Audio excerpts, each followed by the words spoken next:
আগের দিন তৈরি হয়েছে, পরের দিনই ভেঙে চৌচির। মাত্র একদিনেই ভেঙে পড়ল নবনির্মিত কালভার্ট। অভিযোগ, নিম্নমানের সামগ্রী দিয়ে নির্মাণ করায় একদিন যেতে না যেতেই কালভার্ট জুড়ে দেখা দিয়েছে ফাটল। এমনই ছবি মালদার চাঁচল ১ নম্বর ব্লকের অলিহন্ডা গ্রাম পঞ্চায়েতের কাবিলখানি গ্রামে। ঘটনায় ক্ষুব্ধ গ্রামবাসীরা। কালভার্টের যা বর্তমান অবস্থা, এই কালভার্ট যে বানিয়েছেন যিনি, মনে হচ্ছে এই কালভার্ট মানে 90% টাকা বাঁচাবার স্বার্থে জঘন্যভাবে কাজ করেছে।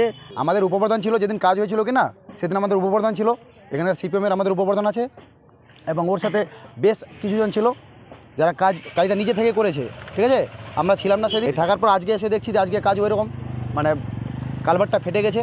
জোট পরিচালিত সিপিএমের উপপ্রধান মোহাম্মদ মাসুম রেজার বিরুদ্ধে কালভার্ট তৈরিতে দুর্নীতির অভিযোগে এদিন বিক্ষোভ দেখান অলিহন্ডা গ্রাম পঞ্চায়েতের যুব তৃণমূল নেতৃত্ব।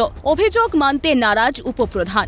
পরশুদিনে কাজ করেছে, আজকে কালভার্টের অবস্থা, কালভার্ট ভেঙে পড়ে গেছে।